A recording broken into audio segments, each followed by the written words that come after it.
Hello and welcome back to Simply Divine Creations. If you're new here, my name is Ebony and I post weekly videos on bullet journal, productivity and anything creative in between.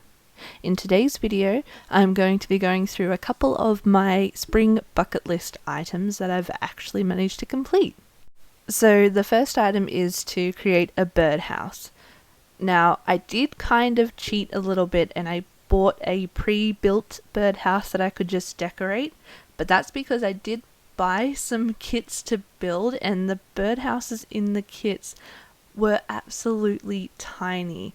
If you follow me on Instagram and you've seen one of my latest posts of my fairy garden, the house that I'm using in my fairy garden was actually meant to be a birdhouse. So that shows you how tiny the birdhouse was, and there's no way a bird would ever fit in that. So I sort of gave up on that angle and then ended up buying a pre-built one that I could just decorate because it was never going to work. So of course I decided to paint the birdhouse entirely pink, my favorite color, and then keeping in the spring theme, I added some flowers all over it. Just to go with that garden theme, I thought it looked very cute.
And in keeping with the painting theme, the next item that I was completing on my bucket list was rock painting. I did start off by painting directly onto the rocks, but realized that the paint really wasn't coming up very opaque, so I ended up priming the rocks with a white acrylic paint first, and then I went back over with my pink paint, of course pink, as my base, and then I just ended up painting my name onto them. I was initially going to do the marble design that the kit that I got the rocks from suggested to do, but then I sort of thought I would like to just paint my name and do something a little bit different. But if you would like to see me try out the marble design, I do have some rocks left over from the kit, so let me know in the comments below if you'd like to see me try that out, and I can give it a go.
thank you for watching my spring fun ideas completing my spring bucket list video. If you like this video, don't forget to give it a thumbs up and subscribe to my channel for more content like this, and hit that notification bell so you never miss a video. Thanks!